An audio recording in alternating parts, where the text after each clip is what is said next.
145. Putusan 145 Mahkamah Konstitusi menyatakan itu sudah hukum positif. Pertanyaan terkait di sini, kalau sudah jadi hukum positif berarti sudah berlaku. Kalau sudah berlaku berarti syarat dalam peraturan PKPU 2003 tersebut udah otomatis dirubah dengan putusan MK tersebut karena sudah otomatis berlaku. Hal ini saya tanyakan juga kepada ahli. Baru-baru ini Mahkamah Konstitusi merubah pasal 310 ayat 1 KUH pidana, yaitu pencemaran nama baik. Kalau kita laporkan ke polisi sekarang pencemaran nama baik 310 ayat 1 sudah ditolak.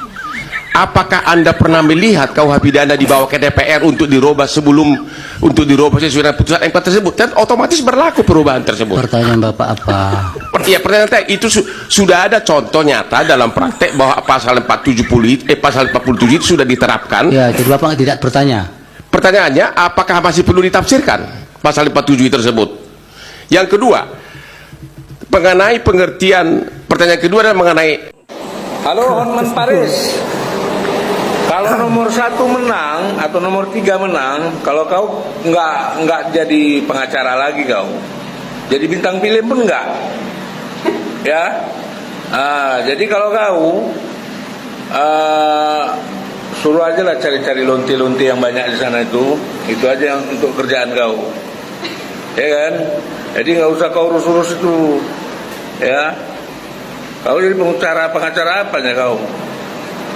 Gak suka orang nengok postingan kau tunjukkan pada masyarakat, ya.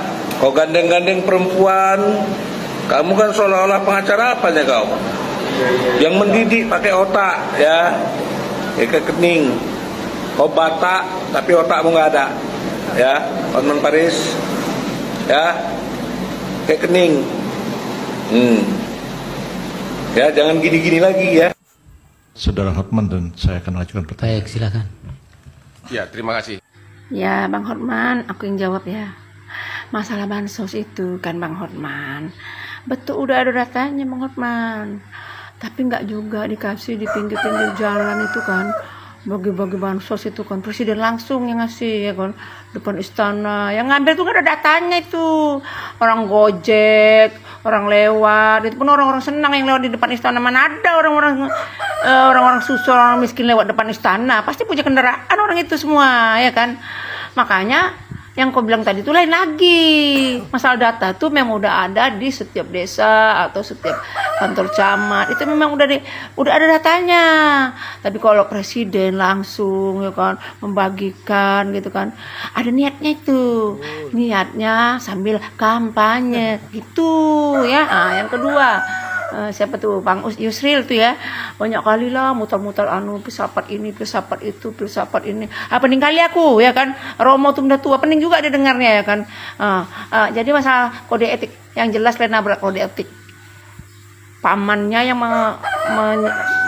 menyidangkan, pamannya yang memutuskan, ya kan, ya pandai kali lah dia. Habis itu udah putusannya keluar, udah jelas melanggar kode etik karena usia tadi. Habis itu dipecat dulu pamannya itu, udah diberhentikan dulu. Habis diberhentikan dulu kan, maksudnya nanti bermasukkan lagi gitu, maksudnya niatnya, rupanya nggak terima lagi, ya kan. Tapi yang lucunya keputusannya nggak gugur serta merta karena dia juga udah dipecat tadi dari MK tadi. Itulah namanya kode etik. Melanggar kode etik. Etik itu etika. Jadi kalau udah ditabrak etika hukum di Indonesia ini, udah jelas salah. Ya. Bukan cuma itu awal. Yang lain-lainnya itu semua nabrak. Yang kampanye lah, bawa bansos, pakailah logo-logo. Habis itu bilang dari si pasangan calon ini yang ngasih dari Jokowi, itu uang kami, uang rakyat, bagikan sama rakyat seluruhnya. Nggak usah siapa, asal kau kampanye baru kau kasih, seolah-olah itu uang kau. Mana ada itu? Bansos itu uang rakyat. Udah itu aja. Capek kalau putar-putar menanyanya itu. Kalau aku bentak. Sorry ya. Kevin langsung mengatakan, Bang, udah tahu kan arahannya? Saya jawab, arahan apa, Bang? Saya bingung, mungkin saya waktu itu menafsirkan arahan apakah ada perpindahan TPS dari TPS yang kami biasa memilih gitu. TPS-nya masih lokasi lama kan bang? Saya bilang gitu sama Keplingnya. Iya, ternyata apa? Dia bilang iya, tapi bukan itu yang dia maksud. Arahannya untuk presiden bang. Maksudnya presiden ya arahan dari atas bang untuk memilih 02 Prabowo Gibran. Atas ini siapa? Abang tahu lah, Pak Bobi. Pak Bobi ini kan iparnya kan calon wakil presidennya Pak Prabowo, anaknya Pak Jokowi. Nah, itu tegas dinyatakan. Oh berarti masuk Pak Kepling nyuruh saya memilih Pak Prabowo nomor 2. Iya bang, arahannya seperti itu. Bukan cuma sama saya arahan itu, sama semua Kepling udah seperti itu arahannya. Tapi tenanglah bang, ada kok paket-paket kecilnya, itu bahasanya. Saya kira tadi yang masuk paket-paket kecil itu berupa souvenir-souvenir. Ternyata yang dibilang ada bang amplop-amplop, maksudnya paketnya Pak Kepling gimana? Ada amplopnya bang. Oh amplop, uang maksudnya? Iya. Jadi untuk memilih Pak Prabowo kita dapat uang, iya bang. Dan untuk DPR RI-nya ada juga bang arahannya. DPR RI siapa Pak Kepling? Ade Jona dari Gerindra. Oh berarti ini satu paket untuk Pak Prabowo sama Ade Jona. Iya, begitulah bahasanya. Terus saya tanya, untuk uangnya kapan bisa saya ambil paketnya? Kapan aja bisa bang. Kapan abang mau ngambil? Kepada siapa saya ambil Pak Kepling? Ya sama saya bang, uangnya udah sama saya. Kapan mau ngambil? Nah begitu. Ya itu gimana? Tidak kompak itu. Maaf yang mulia, karena ketidakkompakan mereka, Bawaslu PSKPU saling ingin menyelamatkan. Dan Pak Hasyim Asyhari ketika ditanya sama Pak Hakim juga tidur, dia lagi bingung yang mulia. Karena membayangkan kalau ini terbongkar, jeruji menanti. Maaf yang mulia. Antara Bawaslu dan server KPU, ketua KPU saling ingin menyelamatkan, makanya tidak kompak. Ada yang Bawaslu bilang, kami tidak bisa login, maaf akun Anda tidak bisa login. Kami sudah melaporkannya kemana nggak tahu yang mulia. Pokoknya intinya yang mulia, antara yang namanya Bawaslu dan KPU saat ini saling ingin menyelamatkan diri, saling menyalahkan, iya kan? Apa takut terkuak karena juragan besar? Bingung, ya dicecer pertanyaan oleh hakim bagaimana?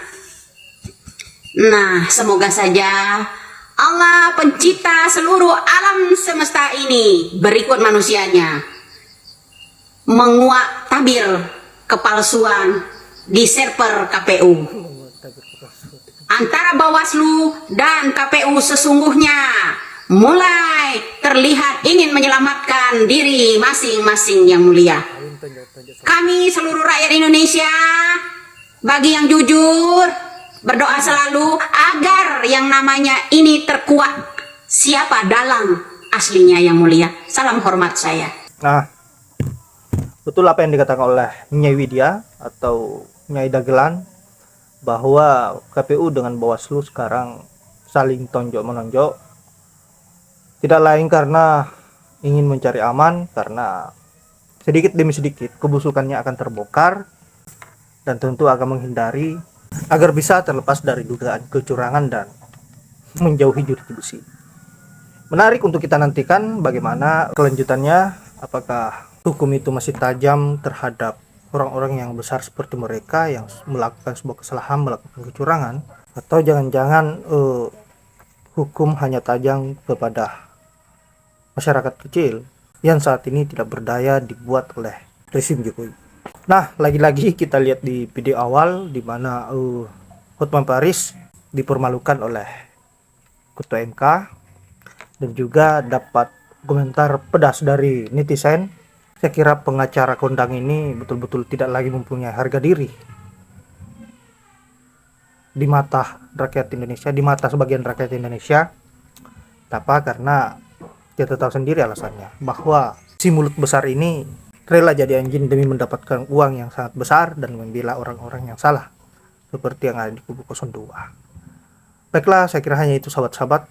Semoga proses kegaduhan saat ini bisa terselesaikan dengan baik dan bisa dan penegak hukum bisa berlaku adil sesuai apa yang diharapkan oleh rakyat saat ini. Karena tentu kita mengharapkan suatu hal yang terbaik buat negara kita yang tercinta. Saya akhiri dengan ucapan wallahul muwaffiq ila aqwamit thoriq. Assalamualaikum warahmatullahi wabarakatuh.